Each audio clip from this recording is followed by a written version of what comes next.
3. Amém? Glória a Deus. Eu tenho uma palavra para a sua vida nessa noite.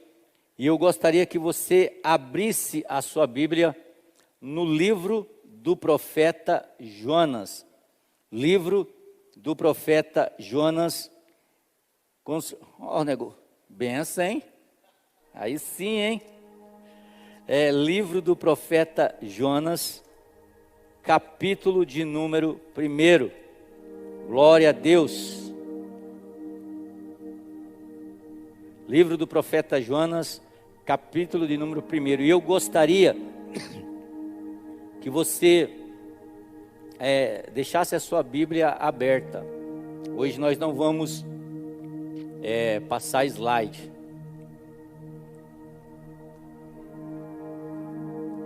Quem achou, diga amém.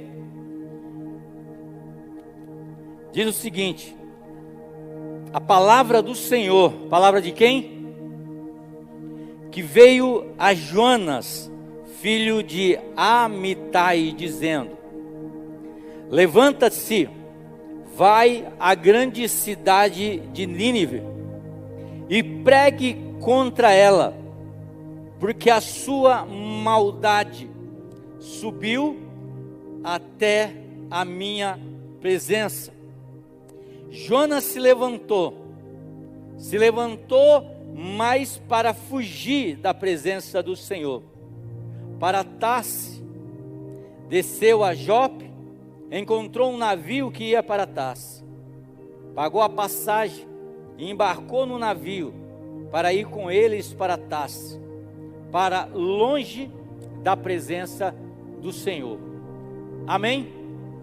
Antes de você entender, antes de você, da gente trazer, e nessa manhã eu quero trazer algumas lições para a nossa vida, baseado na vida do profeta Jonas. Deus, ele fala, a Bíblia diz que Deus vem e fala ao profeta, e diz para Jonas: vai até a cidade de Nínive. E quem era Nínive? Nínive era a capital da Síria, né? A Síria era o povo. Eu acho que a quarta-feira eu falei que o povo de Deus passou por alguns períodos de escravidão. Foi escravo do Egito, foi escravo da Babilônia, dos romanos, e também foi escravo da Síria. Nínive era a capital da Síria, e a Síria era conhecida, né? Os guerreiros assírios era conhecido pelas suas crueldades. Só para você ter uma ideia, alguns castigos que os soldados assírios colocavam naqueles que eram conquistados, eles cavavam um buraco e enterrava a pessoa viva somente com a cabeça, né, do lado de fora. Matava o animal, colocava sangue na cabeça para que os lobos, os outros animais viessem comer a pessoa viva. Outra forma que os assírios faziam era o empalamento. Eles colocavam a pessoa viva, eles enfiavam uma estaca por baixo da pessoa e deixava ela viva, morrendo ali naquela estaca. Outras coisas que eles faziam, eles colocavam isso, até Deus usa, né? Algum profeta usa, quando diz, eu acho que, se não me engano, o profeta Isaías, dizendo que Deus ia colocar um anzol, né, no lábio do seu povo. Outra maneira que os assírios faziam, eles colocavam um gancho dentro da boca do conquistado, do soldado conquistado, e eles levavam caminhando até a capital da Síria só para matá-los lá. Então era um povo cruel. E Jonas já havia, Jonas conhecia que havia uma profecia em que os assírios iam dominar todos os mundos da época. Então, quando Deus, na sua misericórdia, ele levanta Jonas e diz: Jonas, eu quero que você vá em Nínive, numa cidade de mais ou menos 150 mil habitantes, uma cidade como São João da Boa Vista, se é que alguém conhece, uma cidade de mais ou menos 150 mil habitantes. Deus diz: vai até Nínive e prega para eles que a maldade deles chegou até as minhas narinas, que em 3 dias eu vou destruir aquela cidade. Então você imagina só na cabeça do profeta, ele sabendo que aquela nação era uma nação cruel, era uma nação que ia subjugar Israel, e era uma nação que provavelmente ia aplicar aquelas crueldades, aquelas punições ao povo de Israel. Qual é o pensamento de Jonas? Se Deus falou que vai destruir, eu vou lá para fora, porque Deus disse: em 3 dias eu vou destruir, então eu não vou. Vai que Deus se arrepende, ou vai que esse povo se arrepende e Deus muda tudo. Então a Bíblia diz que Jonas, ele pega um caminho totalmente diferente do caminho que Deus tinha destinado para ele ir. Ele vai lá, ele compra uma passagem, ele entra no navio, e Deus diz: vai para Nínive. Ele vai para onde? Para Tarsis, ele vai para a Espanha, totalmente diferente. Ele vai para a Espanha, e chegando lá, o que ele faz? Ele entra no seu camarote, né? Arma uma rede como um bom cearense, e fica dormindo ali. O navio vai no seu percurso para a Espanha, e Jonas vai dormindo tranquilamente. E Deus olha, porque a Bíblia diz que Jonas está o quê? Fugindo da presença de Deus. Meu amado, a gente consegue fugir da presença de Deus? A gente consegue se esconder de Deus? A gente consegue fazer alguma coisa que Deus não está vendo, que Deus não está enxergando? Mas na nossa cabeça a gente cai nessa falsa ilusão que a gente faz determinadas coisas e Deus não está vendo. A gente pensa assim, a gente não diz, porque tem algumas coisas que a gente faz e a gente pensa, mas a gente não diz, a gente não consegue verbalizar. Você já chegou para alguém e falou assim: ó, você sabe o que significa essa palavra?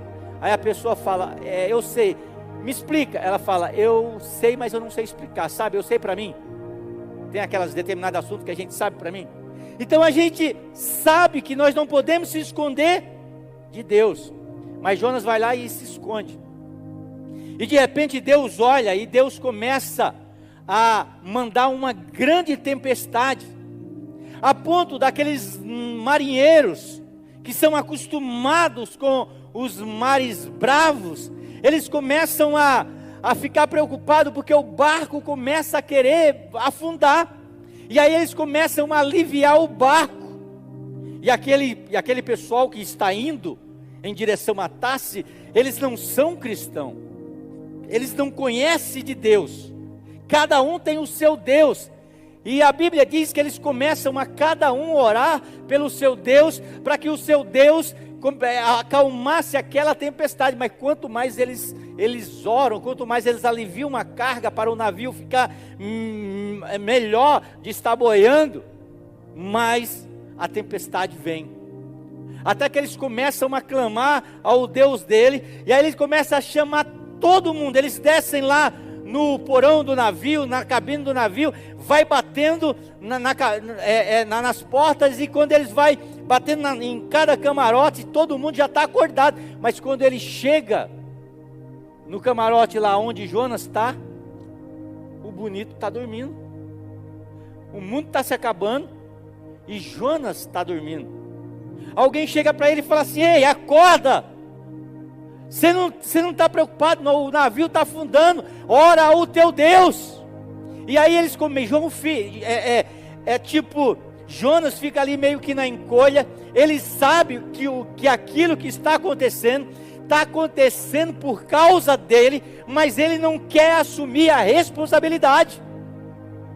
Sabe, tem coisas na nossa vida que está acontecendo Por exemplo, o que acontece na nossa vida hoje é fruto daquilo que a gente plantou amanhã. Se nós queremos que a nossa vida seja diferente, precisamos começar a plantar hoje, para colhermos amanhã diferente, porque hoje nós estamos colhendo aquilo que fizemos no passado, aquilo que fizemos algum tempo atrás, mas amanhã pode ser diferente. Amanhã a nossa vida pode ser diferente, se nós começarmos a plantar sementes diferentes na nossa vida hoje. Jonas sabe que o que está acontecendo por causa dele.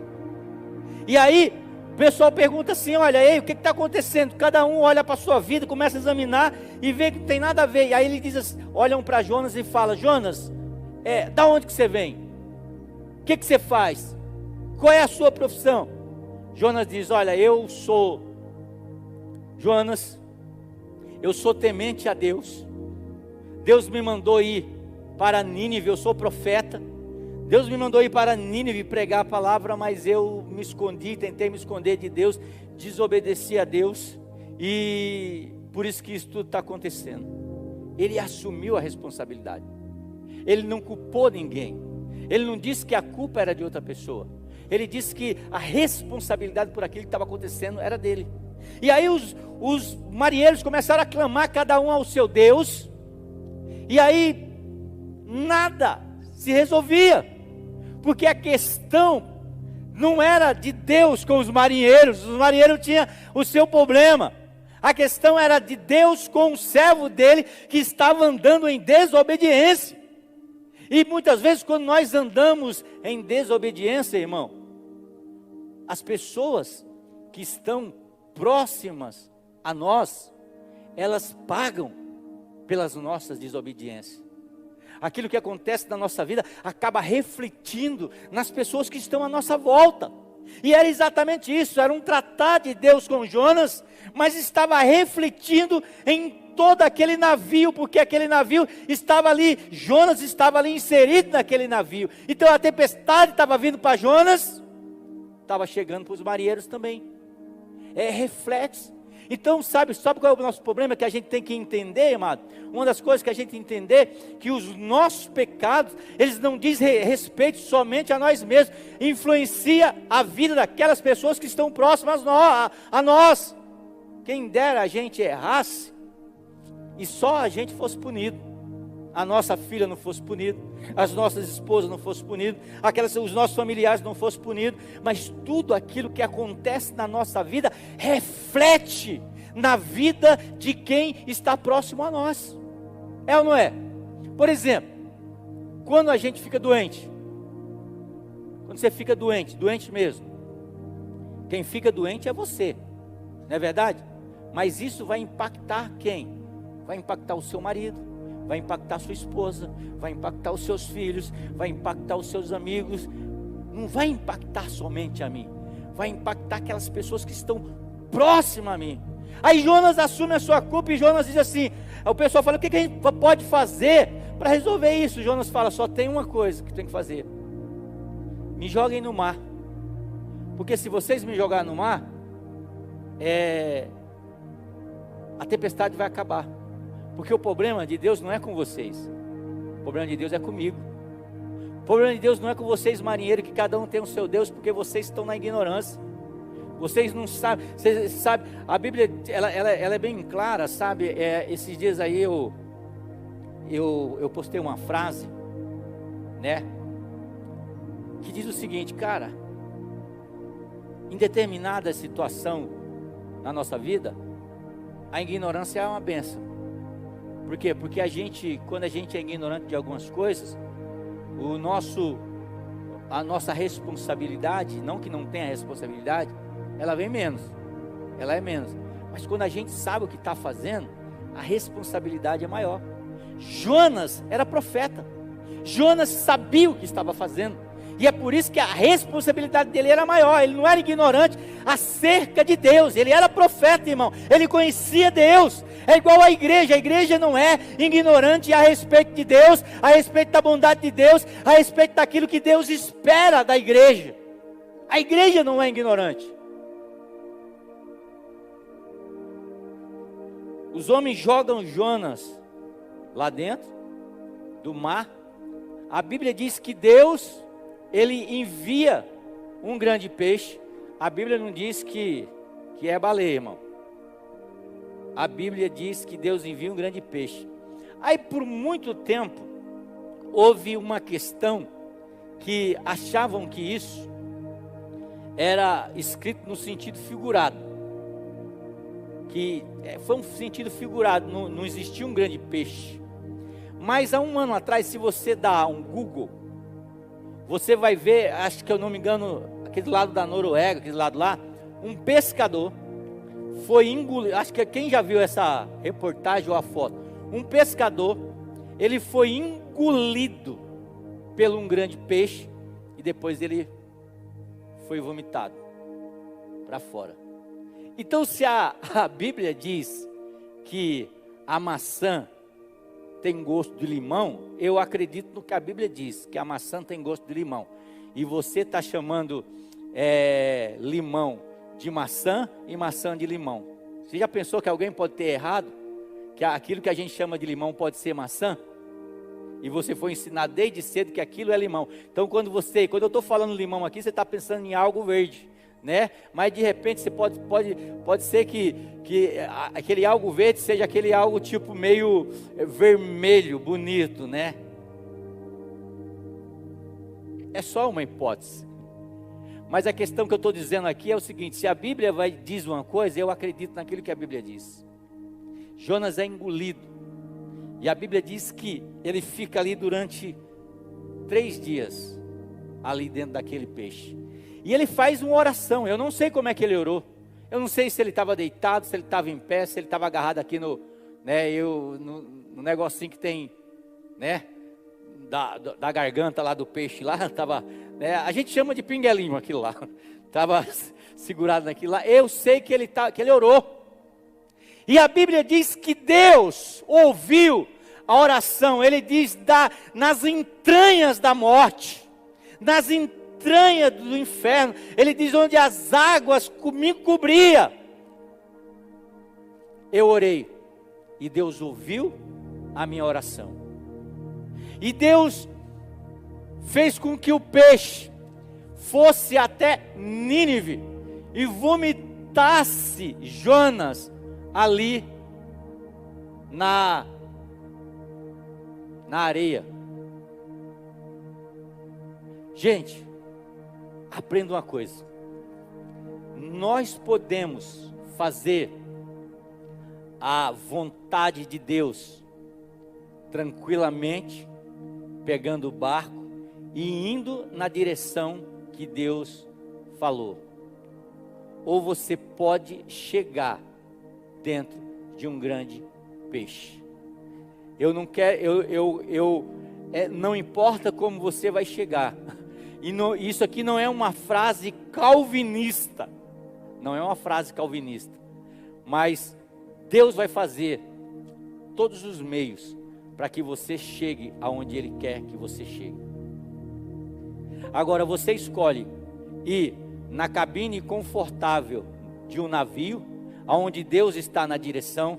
Você escolhe Deus controlar a sua vida e você obedecer a sua vida, ou você escolhe Deus permitir que a circunstância da vida, que a circunstância do mundo, que o diabo venha te afligir, a ponto de você chegar e ir sendo direcionado na direção que Deus quer para a tua vida. O importante é o seguinte: Deus vai te levar no local aonde Ele quer que você esteja. Jonas, depois do aprendizado, ele é vomitado, aí ele entra na cidade. A Bíblia diz que a cidade era, engraçado que é 3 dias, 3 dias também, 3 noites, 3 dias, Jonas fica dentro do peixe, 3 dias ele leva para atravessar a cidade. E ele vai lá, tipo assim, sabe aquela pregação, quando a gente prega, porque Deus mandou, mas a gente está louquinho para a pessoa ir para o inferno e não aceitar Jesus? Ele chegou lá: olha, é o seguinte, Deus vai destruir essa cidade em 3 dias. 3 dias, se vocês se arrepender, Deus vai destruir, Deus vai destruir, Deus vai destruir. E ele não faz um negócio assim, um evangelho assim, bonito, floreado, né? Bem adocicado. Não, ele mete, ó, Deus está irado com vocês, vai mandar todo mundo para o inferno, vai mandar vocês para o inferno, vocês vão queimar no mármore do inferno. E aí Jonas fala o seguinte, o pessoal escuta aquilo lá.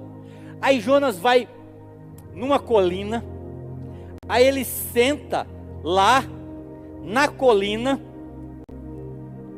Já viu aquela história tipo observar o circo pegar fogo? Jonas senta lá de camarote, pipoca e guaraná, e ele olha e, né, não pode ser, né? Ele quer olhar a desgraça. Sabe quando você olha assim, bem que eu falei, né? Olha lá, Deus está provando ele, né? Olha os termos, está na moinha de Deus, Deus está peneirando. E Jonas está lá, eu vou ver Deus passar esse povo na moinha, vou ver Deus peneirar esse povo. Agora você está na roça, né? Aí, ó, você, ó, está na roça. E Jonas fica olhando. Só que aquela mensagem dura, porque quando Deus fala, irmão, Deus fala, pode ser numa mensagem dura do pecado, né? Uma mensagem, olha, arrependei-vos e crê, porque eis que o machado está posto à raiz da árvore. Mensagem de João Batista. E a Bíblia diz que o pessoal ia se convertendo, mensagem dura. Existe aquela mensagem tipo, irmão, não pequeis, porque se pecar, né? João era meloso, irmão. A Bíblia diz que João era o ursinho carinhoso, deitava no peito de Jesus. Aí a mensagem de João toda bonitinha, irmãos, não se arrependei-vos, né? Não pequeis, porque se pecar, nós temos um advogado diante do Pai, Jesus Cristo Filho. João só falava de amor, porque Deus é amor, e Deus trabalhava. O rei escuta a mensagem de Jonas, aquilo toca o coração do rei. O que ele faz? Ele se arrepende. Aí ele manda um decreto, olha, a partir de hoje, olha, nós vamos fazer um jejum, vai jejuar todo mundo, vai jejuar criança, velho, adulto, até os animais vai deixar de comer, que talvez Deus tenha misericórdia de nós. E aí o povo jejua, e Jonas fica ali, sentado. Oxe, não vai começar? Estou aqui esperando, não vai começar? Cadê o fogo? Não vai começar? E aí Jonas começa a ficar bravo com Deus. Deus, eu te sirvo há tanto tempo, aí vem esse aqui, ó, que não fez nada e o Senhor trata igual a mim. Aí Jonas pega, fica chateado, aí ele vai e deita debaixo de uma árvore, porque o sol está quente. Ele fala, eu preciso ver. Fica debaixo de uma árvore ali abençoando, e a árvore amenizando o calor, e ele olhando assim, vai destruir esses pecadores aí, ó, pecaram a semana inteira. Deus vai mandar fogo. E Jonas fica olhando, e não acontece nada. Aí o sol, eu não sei se o pessoal acha que com o sol escaldante você não dorme. Às vezes na praia a gente dorme, né? E se alguém não tirar da gente lá, a gente fica cozido. Aí Jonas dorme. E aí o bicho dorme tão profundo que quando Deus vai lá e faz murchar a planta, e o sol começa a queimar ele acorda assim. Aí ele falou, Deus, por que você fez isso com a planta? O Senhor matou a planta. Aí Deus olha para ele e fala assim, Jonas, você está preocupado com uma planta que nasce hoje e amanhã está murcha, e não está preocupado com esse povo aí todo, que não sabe discernir, não sabe, né? Deus não estava falando de mulher, não sabe saber qual que é a mão direita e a mão esquerda,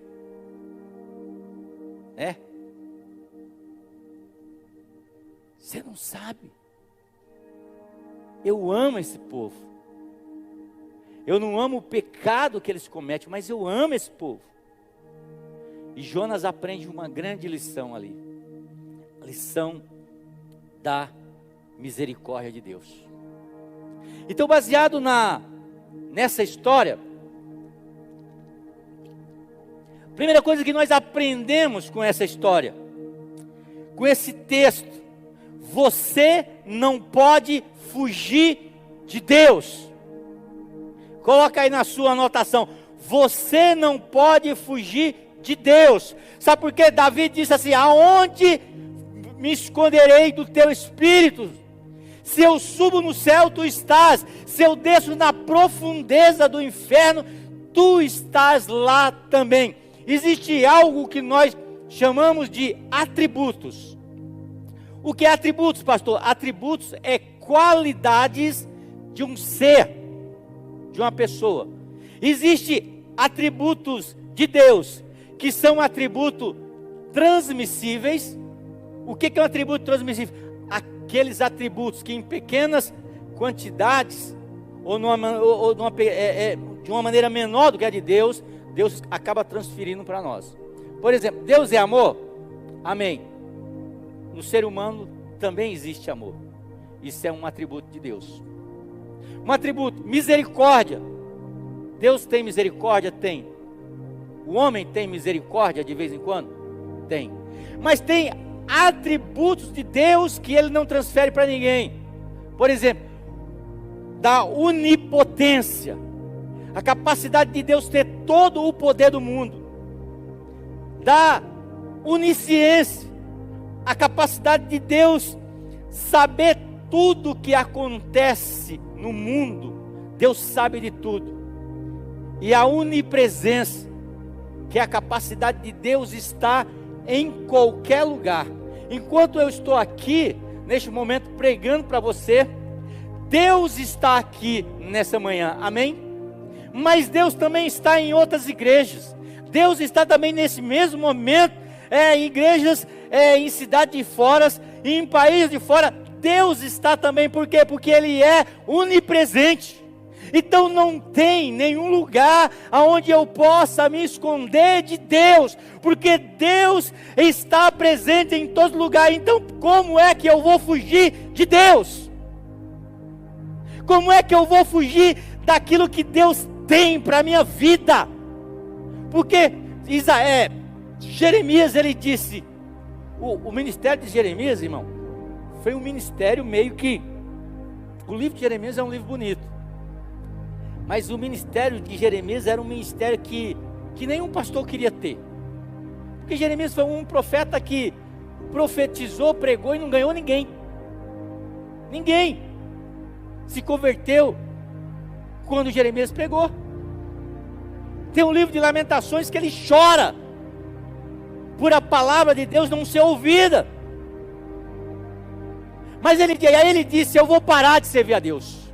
Eu vou parar de falar de Deus. E a Bíblia diz, ele mesmo diz que quando ele pensou em parar de falar o nome de Deus, um fogo ardia dentro do coração dele. Quer as pessoas escutem ou não escutem, eu vou falar desse Deus maravilhoso que quer resgatar Israel. Então aprenda uma coisa: primeiro, não podemos fugir da presença de Deus. Jonas achava que estava escondido dentro daquele navio que estava indo para a Espanha, mas Deus estava vendo cada ação de Jonas. Então não fuja daquilo que Deus tem para a sua vida. Não fuja do propósito de Deus para a sua vida. Amém? Jonas estava sobre observação de Deus o tempo todo. Olha o que diz o livro de Jó, capítulo 34 e verso 21. Ele o declara corretamente: porque os seus olhos estão sobre o caminho do homem, e ele vê todos os seus passos. Aonde você vai, Deus está vendo. Provérbios capítulo 15, o verso 3 diz: os olhos do Senhor estão em todo lugar, contemplando o mal e o bem. Você acha que aquilo que está acontecendo no país, Deus não está vendo? Gente, tem um monte de gente revoltada. E a gente fica, mas Deus está vendo, irmão. Deus está observando, porque a Bíblia diz que Ele contempla, Ele vê tanto o bom como o mal. E a Bíblia diz que vai julgar, irmão. Vai julgar. Todos nós um dia compareceremos, a Bíblia diz, diante do tribunal de Cristo. E receberemos cada um segundo as suas obras. Sabe, vai ter um tribunal onde, tipo, não vai ter canetada. Não vai. É um juiz justo. Hebreus capítulo 4 e verso 3 diz: nem há criatura que não se manifeste diante dele, mas todas as coisas estão nuas e abertas aos olhos daquele com quem temos de tratar. Todas as coisas estão nuas, e abertas aos olhos daquele que temos de nos tratar. Presta atenção, quando Adão errou, sabe a primeira coisa que ele fez? Ele colocou uma folha ali de uma figueira para cobrir a sua nudez. Mas deixa eu te falar, aquilo não cobriu nada, porque a palavra de Deus diz que todas as coisas estão nuas. Você pode encobrir para o homem, você pode encobrir para as pessoas, nós podemos encobrir para o homem, eu posso encobrir para as pessoas, mas diante de Deus, todas as coisas estão nuas. Aquilo que é oculto, que é escondido para o homem, para Deus é aberto nitidamente em HD. Ele enxerga tudo. Eu posso esconder da minha esposa, posso esconder da igreja, mas Deus vê em Full HD. Ele olha cada detalhe. Apocalipse 2, o verso 23 diz: eu sou aquele que sonda as rédeas e os corações, e a cada um darei de acordo com a vossa obra. Vou perguntar uma coisa para você.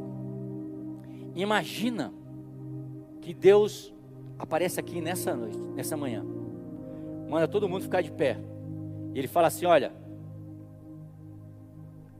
vocês venham aqui na frente, cada um por vez, porque eu vou recompensar cada um de vocês pelas suas obras. O que você ganharia? O que eu ganharia? Isso é sério, irmão. Isso é sério. Tiago diz que a fé sem obras, ela é uma fé morta. E Deus diz que existe uma recompensa para as nossas obras. Então, se Ele fizesse uma fila aqui para recompensar cada um de nós segundo as nossas obras, o que nós receberíamos? Deus vê todas as coisas e conhece o nosso coração. Quem era o profeta? Jonas. Quem era o povo mau da história? Era o pessoal de Nínive. Mas Deus olha o quê? Olha o coração de Jonas, que apesar de ser profeta de Deus, estava com o coração fechado. E ele vê um povo que pratica a maldade, que através da sua palavra, o coração daquele povo fica aberto para se arrepender. Quem é aqui que na história que nós acabamos de ler estava precisando de arrependimento? Jonas também estava precisando de arrependimento. Segundo, você não pode fugir dos seus próprios problemas. Tem pessoas que têm dificuldades, tem problema na igreja, ele sai, ele tenta fugir, tem problema consigo mesmo, e ele acha que é o ambiente, ele sai e ele tenta fugir do problema. Você sabia que uma das causas do divórcio é as pessoas não saberem resolver os seus problemas? E eles acham que se divorciando, casando de novo, o problema resolveu. Às vezes o problema eu tenho que resolver comigo mesmo. Eu tenho que resolver dentro de mim. Nós temos que aprender a resolver as nossas dificuldades. Não adianta eu correr, porque aonde eu vou, eu me sigo. Gente, um negócio meio maluco. Uma vez eu estava tão mal, falei, não, eu preciso ir para o lugar e descansar um pouco, sozinho. Aí depois eu pensei, mas não tem como eu descansar sozinho, se aonde eu for para esse lugar sozinho, eu vou levar eu. E o problema sou eu. E se o problema sou eu aonde eu for, eu vou estar levando o meu problema. Porque quem dera eu chegasse e falasse assim, olha, pastores, é o seguinte, eu estou com um problema comigo mesmo, então eu vou precisar de um descanso. Então você pode ficar com o meu problema aí enquanto eu vou descansar um pouquinho? Quem dera a gente pudesse fazer isso. Mas nós não podemos fugir dos nossos próprios problemas. Então o que a gente tem que fazer? A gente tem que encarar esse troço. A gente tem que resolver esse troço. Da onde vem a minha depressão, eu tenho que resolver essa bagaça. Da onde que vem a minha ira, eu tenho que resolver essa bagaça. Da onde que vem a minha tristeza, eu preciso resolver isso. Eu tenho que encarar os meus problemas. Eu tenho que olhar para mim mesmo quando eu estou, sabe, naquela fase ruim, naquela fase de marola, que a onda não está tão boa para surfar, e aí a gente vem aquelas marolas, eu tenho que olhar e falar assim, olhar no espelho de manhã bem cedo e dizer, hoje eu vou te vencer, cara. Ontem você me venceu, mas hoje é revanche. Hoje eu quero revanche. Hoje eu vou te vencer. Ontem venceu o Sandro triste. Ontem venceu o Sandro deprimido. Ontem venceu o Sandro desmotivado. Mas hoje eu vou te vencer, Sandrão. Hoje o Sandro motivado, o Sandro otimista, o Sandro cheio de fé vai te vencer hoje. A gente vai guardar e amanhã eu ganho. Então nós precisamos olhar para nós mesmos e vencer os nossos problemas, vencer as nossas dificuldades. Jonas criou o seu próprio problema. Jonas criou, ele estava sem problema. A única coisa que ele tinha que fazer era o quê? Ir lá pregar, não era problema dele se Deus ia salvar, não. Ele tinha que ir lá pregar, mas ele criou um problema para si. Quantos de nós, irmão, criamos problemas para nós mesmos? Jonas criou o seu próprio problema, mas sua solução foi o que? Foi não lidar com ele. Foi não lidar. Errou, irmão, conserta, trata, tenta lidar com os seus próprios problemas. Quantas vezes em nossa vida criamos as nossas próprias dificuldades? Gálatas capítulo 6 e o verso 7 declara assim, ó: não se engane, de Deus não se zomba. Tudo que o homem semear, isso também ele fará. O que Deus está dizendo? O que diz para nós hoje? Como é que está a tua vida hoje? A tua vida hoje, ela é o quê? Ela é uma colheita daquilo que você semeou no passado. Ninguém é culpado da tua vida estar assim. Ninguém é culpado de você estar sendo abençoado, ou ninguém é culpado de você estar passando por algum tipo de dificuldade, mas foi aquilo que nós semeamos no passado. Mas podemos, se a colheita de hoje ela é uma colheita boa para você, continue semeando aquilo que semeou no passado. Agora, se a colheita não é boa, testa uma semente diferente, irmão. Coloca uma semente diferente, que você daqui a um tempo você vai colher algo diferente. Como diz o Adriano, amém ou não amém? Romanos capítulo 14, o verso 12 diz: assim, cada um de nós dará conta de si mesmo a Deus. Eu não vou chegar para Deus e falar, eu estou assim porque o fulano fez isso comigo. Não, cada um dará conta. João 12, 48 diz: quem me rejeita e não recebe as minhas palavras, já tem quem o julgue. A palavra que eu tenho pregado, essa julgará no último dia. Deus resolveu. Como é que Deus resolveu o problema de Jonas? Deus resolveu, mas não foi do jeito que Jonas estava esperando. O que eu aprendo aqui em terceiro? Que a misericórdia de Deus pode ser rejeitada, mas é tolice agir desse jeito. É uma tolice rejeitar as misericórdias de Deus. A palavra de Deus, ela diz, sabe aquela frase que a gente gosta de dizer? As misericórdias do Senhor são a causa de nós não sermos consumidos. O que Deus falou para Jonas? Jonas, avisa para o pessoal de Nínive que eu vou destruir a cidade. Eu vou consumir a cidade. E era isso que Jonas estava lá em cima esperando.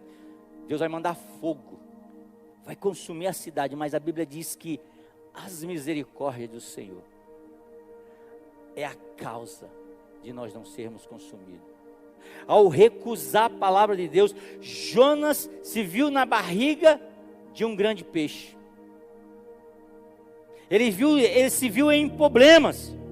Ele se viu em dificuldade. Jonas capítulo 2, verso 8 diz: os que observam vaidade mentirosas abandonam a sua própria misericórdia. Olha que Jonas está dizendo na oração que ele está fazendo no capítulo 2 e o verso 8: os que observam vaidades mentirosas abandonam a sua própria misericórdia. Jonas olhou para ele e falou: olha, isso é vaidade. Querer, sabe, a desgraça dos outros. Querer que as outras pessoas se compliquem. Gente, isso é vaidade. Eu quero que ele pague. Você já notou que a gente quer que... eu quero que ele pague. Pastor, mas o fulano fez aquilo. E parece que ele não é punido. Parece que o mal compensa fazer o mal e o bem não. Compensa fazer as coisas erradas. A gente olha e diz, parece que compensa fazer as coisas erradas.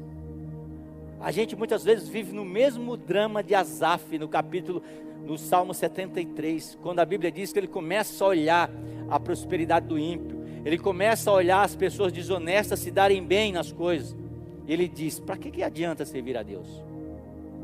Mas o interessante é que a Bíblia diz que quando ele entra no templo do Senhor, e Deus se revela a ele começa a ver o fim daquelas pessoas que vivem uma vida desonesta. Então Jonas, ele olha, e ele, dentro de um grande peixe, Deus começa a tratar a misericórdia dele. Com que frequência nós rejeitamos a palavra de Deus? Com que frequência nós rejeitamos a misericórdia de Deus? Paulo, ele fala em Tessalonicenses capítulo 2, o verso 10, ele fala sobre aqueles que amam a mentira mais do que a verdade. Com que frequência nós olhamos e rejeitamos aquilo que Deus tem para a nossa vida? Então Deus é um Deus de misericórdia. Certa vez chegaram para um dos apóstolos, Pedro, e perguntaram para Pedro: Pedro, nós ouvimos falar desde a geração dos nossos pais que Jesus Cristo vai vir, que Jesus Cristo vai julgar a terra, que Jesus Cristo vai buscar a sua igreja, e o que a gente observa é que o mal prospera, o que a gente observa é que o ímpio prospere. Aí Pedro diz assim: olha, Deus, Ele está usando de misericórdia, Ele está dando um tempo para aquelas pessoas que estão andando em mau caminho, eles possam se arrepender, para que no dia do julgamento, eles não possam dizer que não tiveram a oportunidade de se arrepender diante de Deus. Então, sabe, muitas coisas que você vê acontecendo e você não concorda, você olha biblicamente, você não concorda em algumas situações que acontecem no mundo, e Deus não faz nada. Por que Deus não faz nada na guerra da Ucrânia? Por que Deus não faz nada? Porque muitas pessoas estão morrendo de fome no mundo. Perguntaram para mim, por quê? Porque aquelas crianças que morrem ali, numa guerra que não tem nada a ver com elas, numa guerra como a guerra que está acontecendo entre a Ucrânia e a Rússia, que era uma guerra que a gente pensava que ia demorar tipo uma semana, que no começo os jornais pareciam, porque o jornal é assim, é igual um monte de urubus, né, de abutres, que eles não podem ver carniça, que eles ficam ali fuçando a carniça, e parece quando aparece uma carniça mais fedida, aí eles vão para lá, e no começo falava-se muito, e algumas pessoas acham que até acabou a guerra lá, não, mas está continuando, já faz 9 meses que está lá, e a gente pergunta, e Deus não tem nada a ver com isso? Deus não vai fazer nada?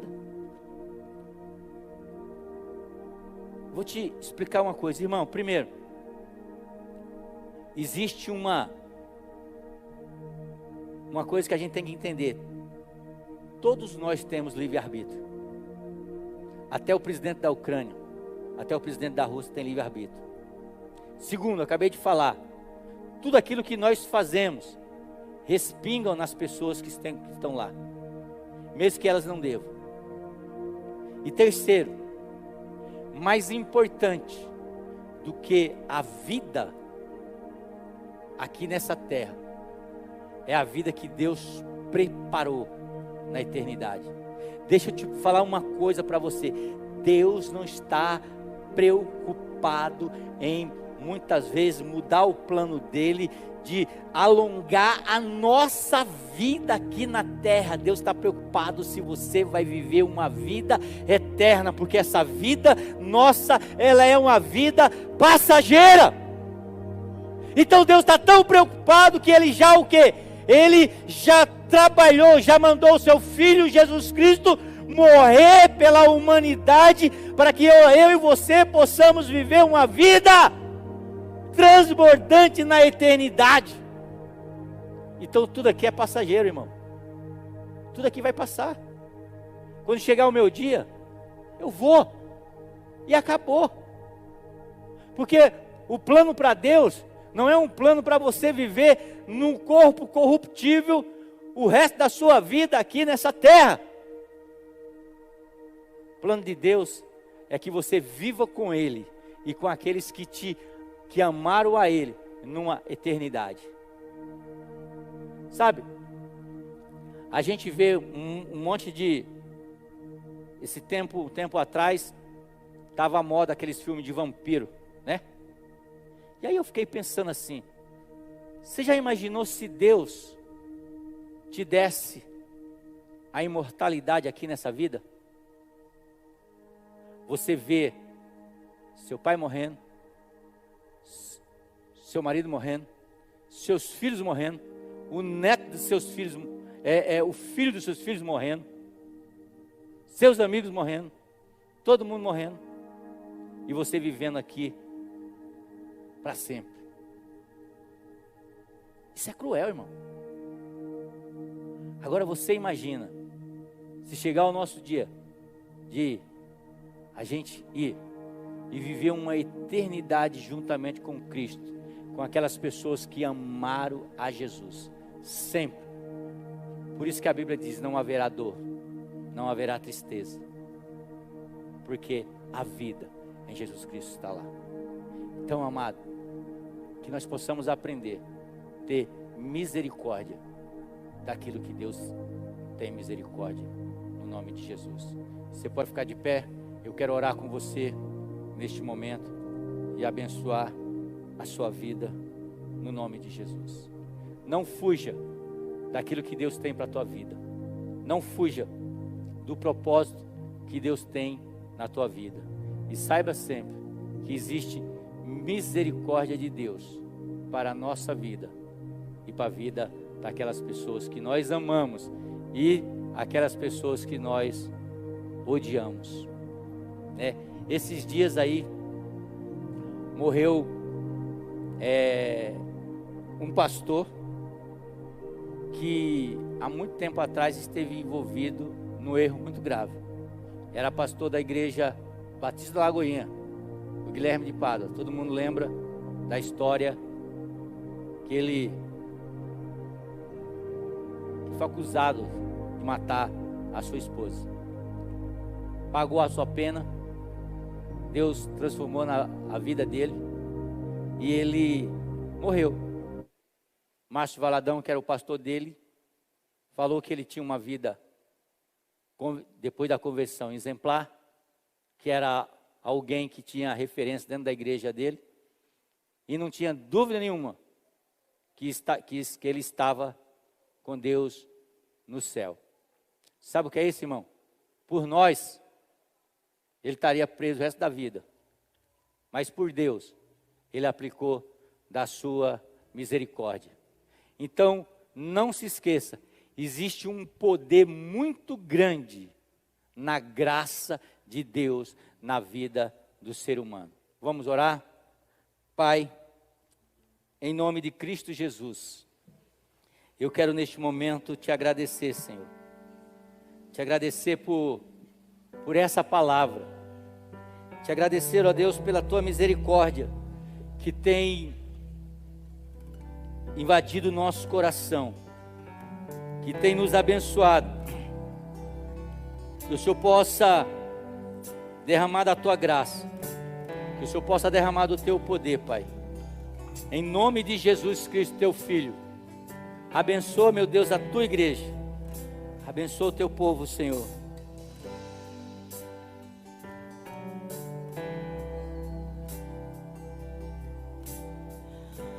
Meu Jesus, Salvador, outro igual não há. Aleluia. Todos os dias. Coloque a sua mão assim, eu quero abençoar a sua vida. Pai, em nome de Jesus, Pai, que o Senhor abençoe a tua igreja, que a tua igreja possa ter um domingo abençoado, uma semana abençoada, uma semana de vitória.